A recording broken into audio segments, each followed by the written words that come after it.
Good morning, everybody. Just a couple of things. Got some serious material to cover this morning, so I'm not going to belabor the announcements, but I do want to remind you about these Magi boxes. There's a little right up in the bulletin about them if you have no idea what I'm talking about. But these boxes are packed with little gifts and trinkets that will go to, it says in the bulletin, but a third world country. The children will receive these by Christmas time, and they will receive a gift from you in the name of Jesus. And you say, well, what did I put in it? Well, it just so happens that inside each box is a list that tells you what is a good thing to put in there. Bring those back in $7 by next Sunday so that they can be shipped off and get to those youngins by Christmas. And it's a really neat way to make a difference for just a little bit of money, and you have some personal involvement. Tuesday morning at the staff meeting, Scott said, what are you preaching on Sunday? And I said, I have no idea. And then Tuesday afternoon, it hit me like a ton of bricks. I've got to preach on this. You see, October is Domestic Violence Awareness Month. It's a shame that we have to have a month dedicated to reminding folks not to abuse people. I mean, it really is, that we have to make a special effort to remind people that you don't beat up, abuse, mistreat other human beings. Now, this is obviously domestic violence awareness, and that one for sure, that you shouldn't have to tell people not to beat their kids or beat their wives and family members. I thought about this, and you can go online and find statistics and graphs and charts, and it's disheartening to realize and to know exactly how much violence is perpetrated within the family. It's sickening, really, when you think about it. And another component, or a component of that, maybe the largest component of that, is sexual assault and violence. So I'm going to take that transition, that time this morning, because it seems like it's constantly in the news and has been, I guess maybe forever, but it's weekly now.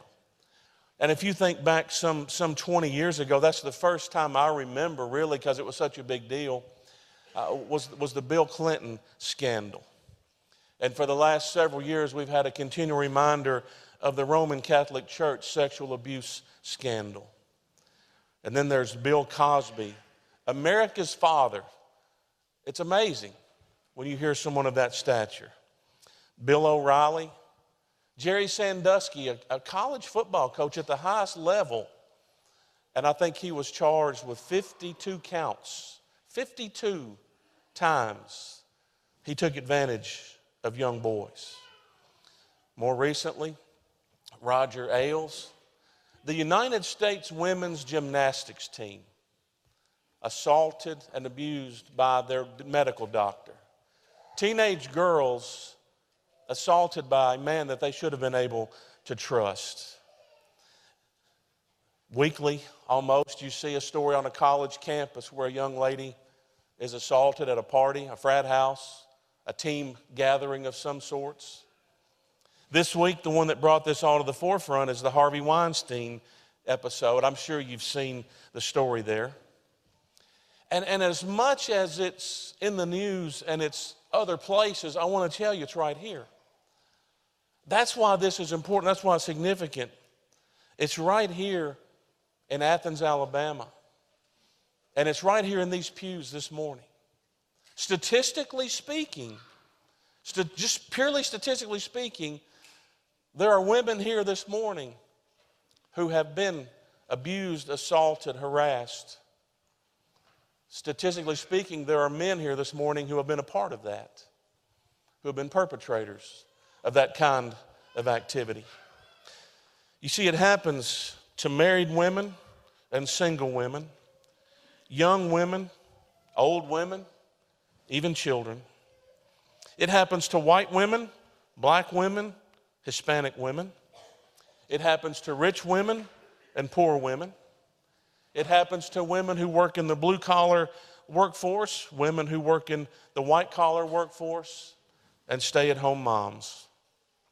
It happens to Christians and to non-Christians. It happens in Hollywood, and it happens in Athens, Alabama. And yes, it happens to boys, to men. Sexual harassment, assault, and abuse absolutely knows no boundaries. It's ubiquitous, and it's far too common.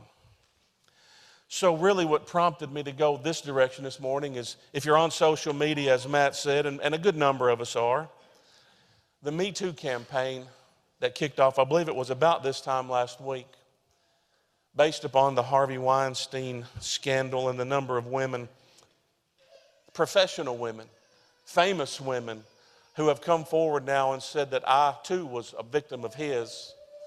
Alyssa Milano last week started this campaign on Twitter.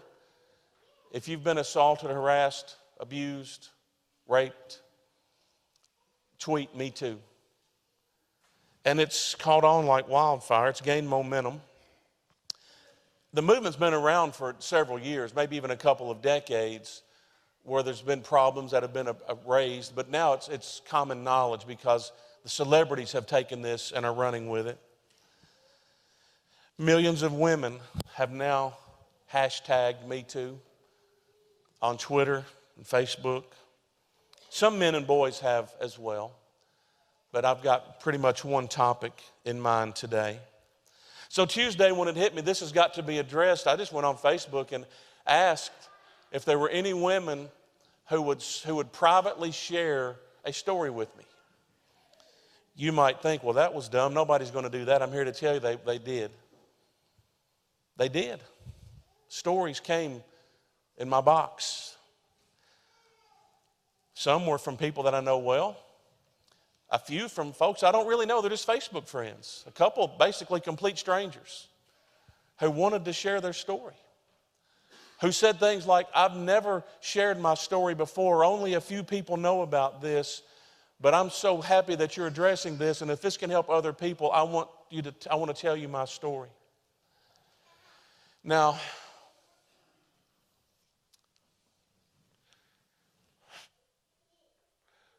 one of those is my daughter.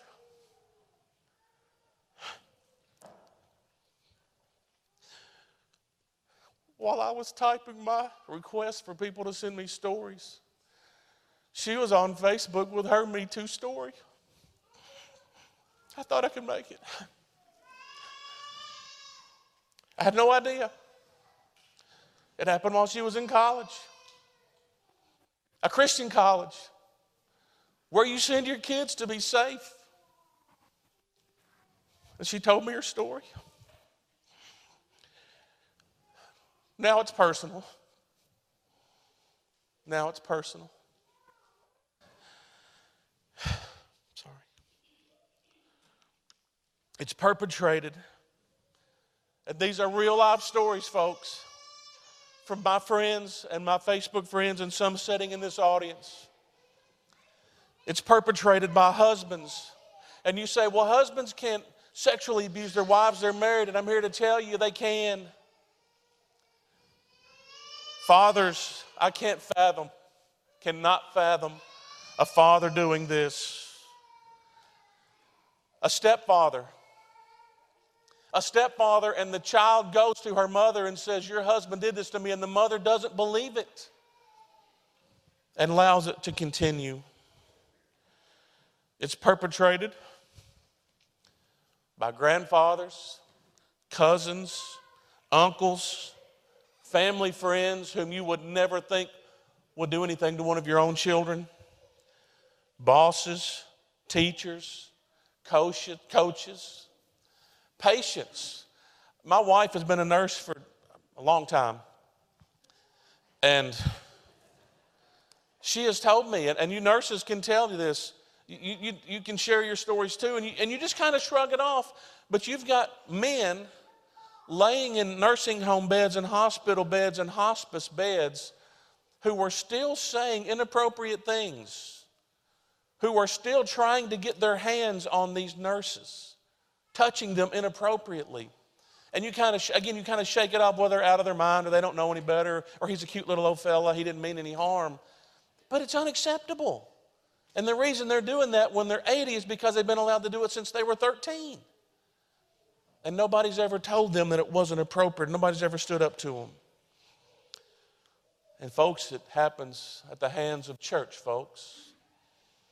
elders, deacons, preachers. Again, it's ubiquitous. And you know, the sad thing is it's not new. The knowledge of it's new. The pervasiveness of it may be new. The fact that we have social media and it makes the news makes it new.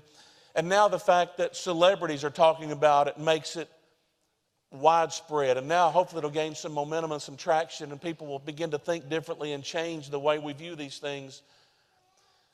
But man has been depraved since the Garden of Eden.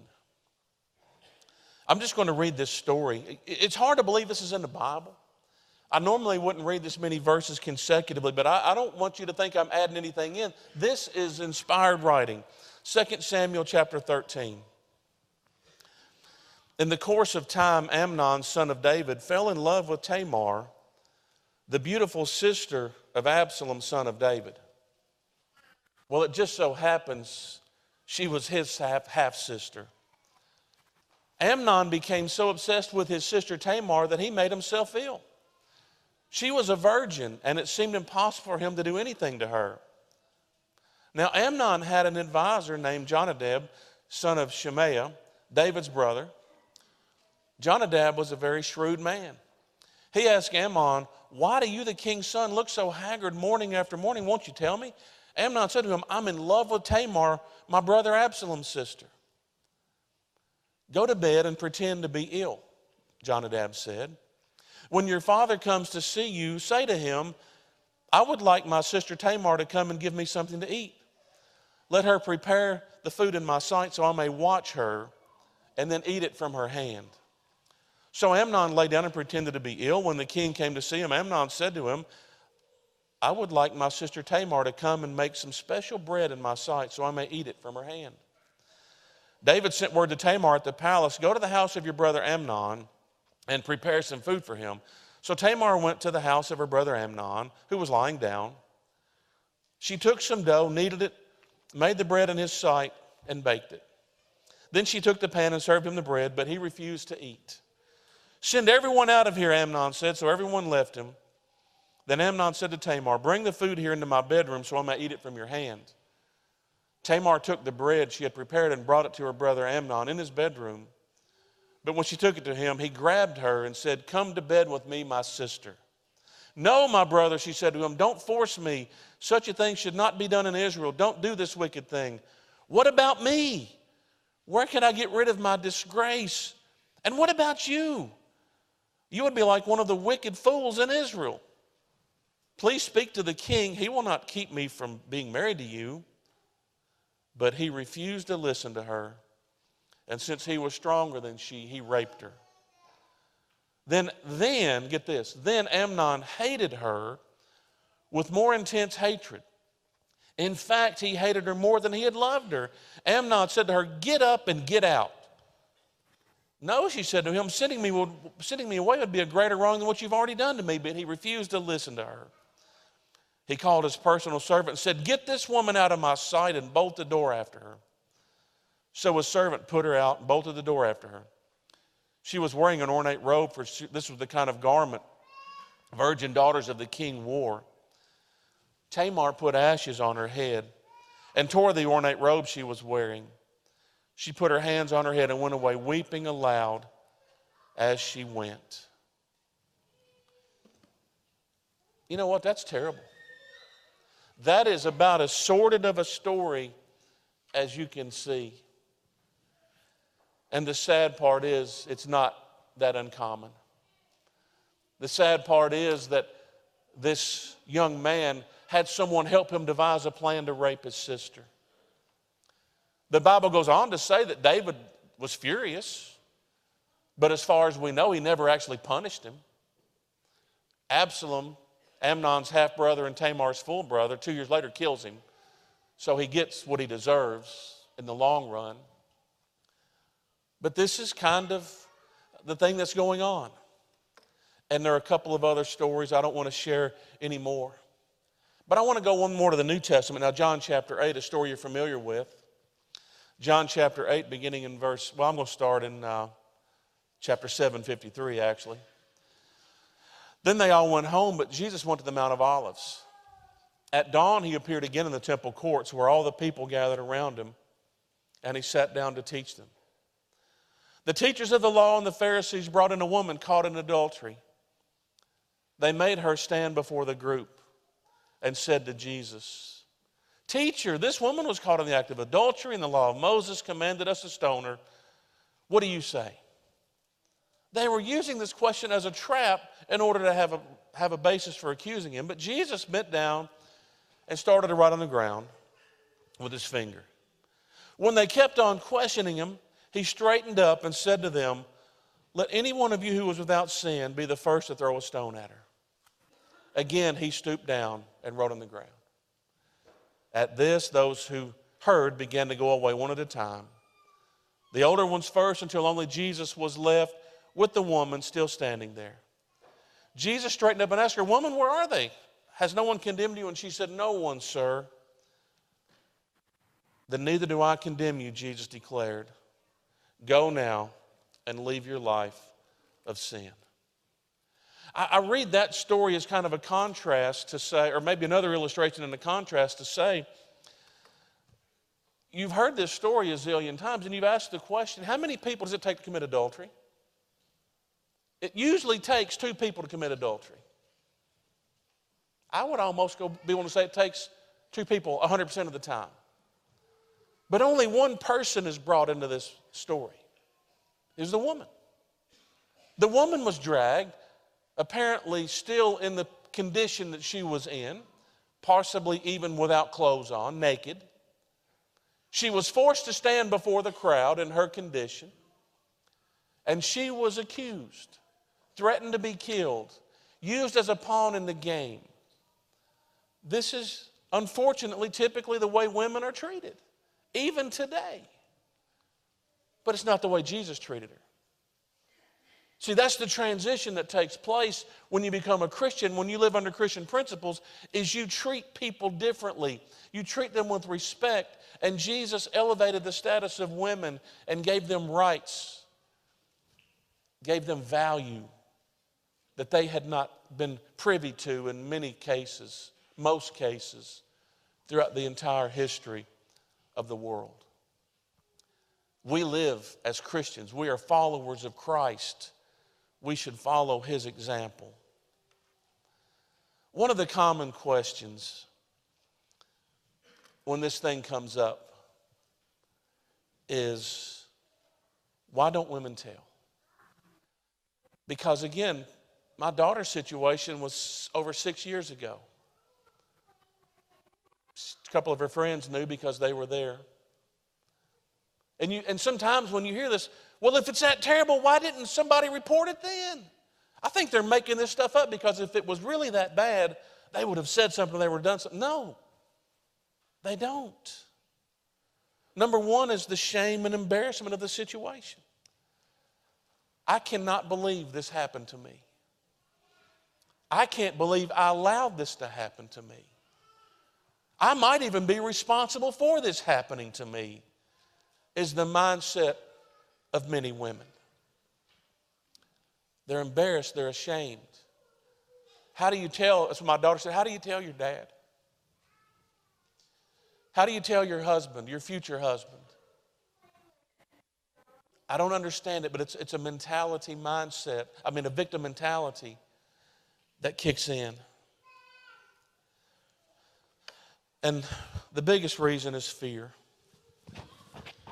Again, fear that they won't be believed because of the way society is and always has been, that their story will be brushed aside, that will be overlooked. They fear that no one will believe them. One person reported to me that a man said to her, a man much older than her said to her, "I can rape you and get away with it because you're a little black girl and no one will believe you." And he did not say little black girl. Can you believe that? But that's the situation. This is a real live person that I know. And it happened. There's fear of more abuse. Abusers get control of your mind, and they say if you tell somebody, it'll get worse, and it will probably.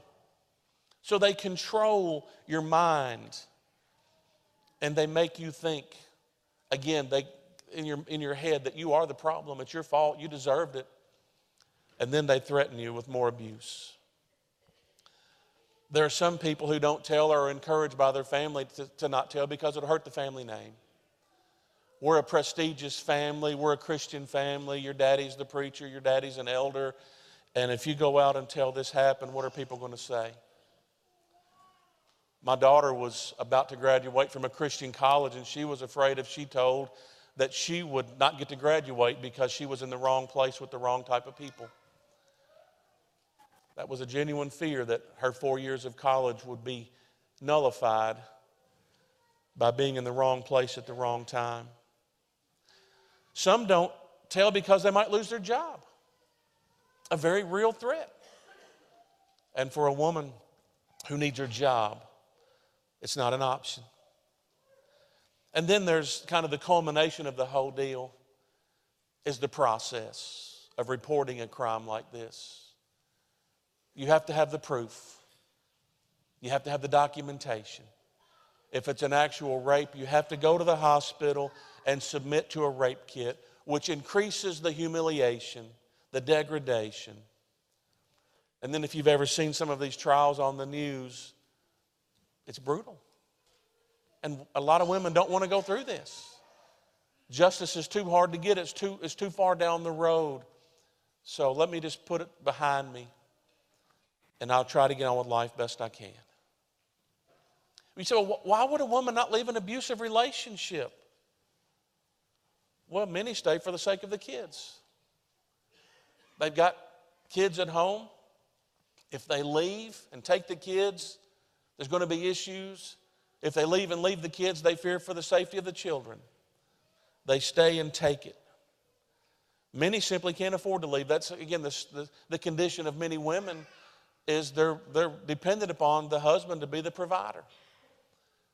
So if they leave, what are they going to do for money? How are they going to feed the kids if they leave and take the kids? They can't make it on their own. This one's a travesty. Many ladies have been told by the religious leaders that they can't leave. They don't have scriptural grounds to leave or have a divorce. You go home and let him beat the stew out of you. And they stay. Because the Christian folks said they couldn't, they had to take it. Well, so this is a sin, right? This is sinful behavior. It's wrong. It's illegal. And the impacts are devastating. You see, when this happens to a child, a teenager, at any age, but I'm just talking about, it usually happens somewhere early in life and sometimes becomes a pattern of behavior where it seems like some women make the same choices over and over, and that's something I would like to figure out. But when it happens, it devastates the victim's self-esteem. Sometimes the victims just let themselves go. They feel so worthless and so useless, so belittled and demeaned that they just don't take care of themselves. That leads to depression, anxiety, anger management issues. In a good number, it manifests itself in sexual promiscuity. I had more than one woman tell me, yeah, that was what I felt like my purpose in life was. I was a sex object to be used and abused. You see it. You ladies have friends who have been there. It creates sexual identity issues, depending on the circumstances of the assault and the abuse, where people wonder, what am I really? What is my purpose here? Loss of trust in men, this from the women perspective. They put up walls and barriers to relationships with any other men. They shudder when a man touches them. They shudder when a man with a kind and good heart wants to hug them. They just don't want to be touched. And what that creates is what I'm very well aware of, is some dysfunctional marriages. Because a young woman who goes into a marriage that's never been treated, that's never processed this, will have intimacy issues with her husband, most likely. And he won't understand. And she won't tell him. And you have this great stalemate, this great dysfunction in a marriage that's hard to overcome. So how do we address this from a biblical perspective? You know, I looked at the two stories, 2 Samuel 13 and John 8. Does the Bible specifically address domestic abuse, sexual assault? Well, no, but it doesn't have to. Because what Jesus said is love your neighbor as yourself. Okay, we can get that one right. That one's pretty simple. Love your neighbor as yourself. How do you treat yourself? Well, you wouldn't do those things to yourself. Don't do them to other people. The golden rule, Jesus says in Matthew chapter 7 and verse 12, do unto others as you would have them do unto you. Do you want someone to take your innocence? Do you want someone to abuse you physically, sexually? Do you want to live the rest of your life affected by one moment in history? No, you don't. Ephesians chapter 5 says, husbands, love your wives as Christ loved the church and gave himself up for her. Husbands, love your wives as yourself. Don't mistreat your wives, sexually or otherwise. It's not Christ-like, it's not Christian, and it is illegal. And then the reading this morning from Romans chapter 13. This is just kind of there's several of these passages. You know, you can just specifically talk about the sexual sin. The Bible addresses them regularly. Do not do these things. Those who do these things will not inherit the kingdom of God.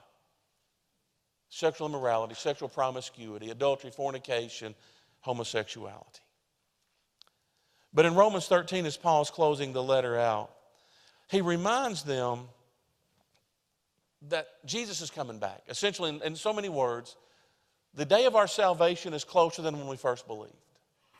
Every day we live, we're one day closer to Jesus coming back. So we've got to be ready. So he says, let's put aside the deeds of darkness and put on the armor of light. This stuff happens in the dark. This stuff happens behind closed doors. This stuff happens in a shame environment. Turn the lights on. We as Christians have got to turn the lights on to the deeds of darkness. Let us behave decently as in the daytime, not carousing and in drunkenness, not in sexual immorality and debauchery. I'm going to say sexual immorality and debauchery covers all of this stuff, aside from the just physical abuse that isn't accompanied by sexual abuse. Put it aside. It's not fitting for Christian behavior, and it's certainly not a part of your preparation to be with Jesus for eternity. Rather, clothe yourselves with the Lord Jesus Christ, and do not think about how to gratify the desires of the flesh. Oh, Amnon, he had it bad, and he said, how do I do this? And a friend helped him concoct a plan. There comes a time when our bodies change, the hormones rush and surge, and we have desires. They're somewhat natural. But they're to be contained, constrained, restricted until you get married. And then they're to be exercised within the confines of that marriage. So that's why Paul says, don't think about how to gratify the desires of the flesh.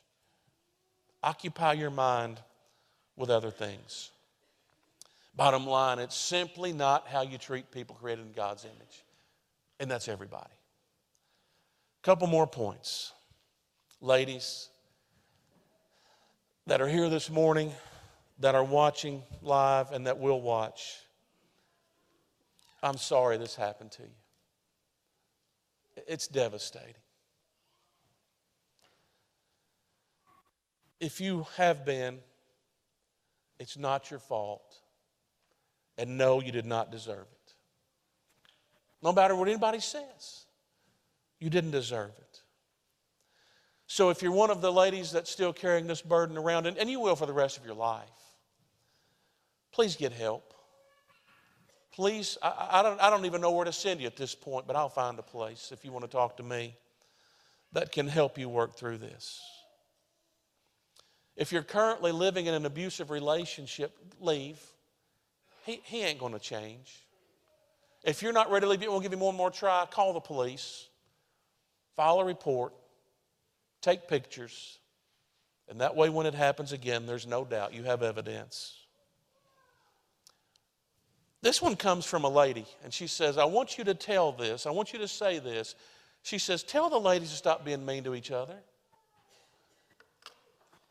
And I've noticed in some of these stories that when women open up in a Bible school class, a small group, or in a women's group and share their story, sometimes the other women are as mean to them as men are. In not believing the story, in degrading their story. Or maybe just not even acknowledging it. One lady this week was so frustrated that I shared my Me Too story, and the people who seem to be least supportive are other women. So I don't know how you ladies operate and think, you know that for a fact. But be nice to each other. Don't put each other down. And if a lady comes and says, I want to talk to you something, be nice and help her get the help she needs. And ladies, help your daughters understand these issues. Have very frank conversations with them. Please do. Help them understand the way boys oftentimes view girls and the situation that they place themselves in sometimes. And to my young lady friends, and y'all know I love you. You're like my own daughters.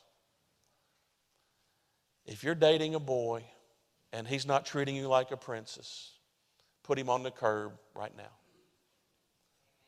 If he ain't going to treat you right while you're dating, if he ain't going to be nice to you while you're dating, if he's not going to go above and beyond to make you feel like you are special, put him on the curb right now. Because a couple of these ladies told me the same thing. Well, he was always been this way, but I thought I could change him. I thought he would get better when we got married, and guess what? He didn't. You've still got a chance to find your Prince Charming. And I said, young girls, there's some ladies in here that aren't married or are looking for a second chance. I tell you the same thing. Don't repeat the cycle. Men, if you have been abused or molested, I know again, statistically speaking, that's probably here this morning too. A whole nother lesson, a whole nother topic. But I encourage you to get help too. Please. I know you're embarrassed. I know you're humiliated. I know you can't believe this happened to you. I know you should have been able to fight him off. I know whatever. I shouldn't have been beat up by a woman. Whatever the case. It's real. Sometimes we laugh it off when men are abused and hurt because we're men. But if it happens, it's still abuse and it's still very real. Now, men, I'm going to tell you something. If you are the harasser or the abuser, stop it. Just stop it. On your own. It's not manly at all. And don't say, well, she's my wife, she should do what I say. You done misread the Bible. You misunderstood the teachings of Scripture if you think you can treat your wife any old way because you married her. She is still one of God's children. You are to treat her with kindness and love. I'm going to say something kind of crass here that some of y'all might not agree with. But this is another message I got from the ladies. Because, again, it's oftentimes the burden is placed on the ladies. I'm sorry. It's placed on the ladies. So here's what I'm going to say. Guys, it does not matter if she has fallen down, passed out, drunk, naked. That is not an invitation for you to assault her. Okay? Yeah, she made some bad choices. She was in the wrong place. But we continue to blame it on the women. Alcohol is involved in a whole lot of these situations. It always is. But guys, we got to learn to control ourselves. You got to show some restraint and self-control and act like a Christian. And daddies, fathers, men, I want to tell you, teach your boys how to treat women. You got to do it. They're going to learn from you. Odds are your son is going to treat his wife very much the same way that you treated their mother. That's how the cycle perpetuates and continues. You've got a chance to change that. So where do we go from here? Well, this has been largely informative, challenging. But as a people, we are going to value and respect women as God's daughters. We're going to treat them with respect and love, and not as pieces of property, not as sexual objects, not as possessions. That's number one. Number two, we're going to stop turning a blind eye to improper behavior. You got to. You see, we've excused a lot of this behavior, and I have, because boys will be boys, right? That's just how guys are. That's just how they are. It'll be all right. It's not acceptable. And we've got to start and make a difference. And you guys that are still in school can make a difference among your peer group. We've got to create a safe space where the victims feel like they can share their stories without being blamed. Again, that's a safe place. It's a shame that Christian women suffer alone because they feel like they can't share their stories with church folks, that they can't come and talk without being told that they're part of the problem, that they've got to stay in it, whatever. And we've got to stop passing the blame on the women, asking the first questions out of the mouths when somebody says it's going on. Where were you? What were you wearing? And what were you drinking? That's typically the way it goes down, right? We're not going to do that anymore. So I've given you a lot to chew on today. I hope it's been a blessing to you. You know somebody that's struggling. If it's not you, you know somebody that is struggling or has struggled. And again, I want to encourage you to get the help. I don't know what kind, I don't really expect a public response this morning. I would love to have some ladies who would come up and say, it's me, but I don't expect that. I know it's a very personal, private thing. If you don't even share it on Facebook or Twitter, that's a very personal decision. Men, if you need to make some changes and you need to confess some sin and stop doing it, we can do that too. But we're going to sing the song, and if you have a need to respond, I would encourage you to come now as we stand together and sing the song.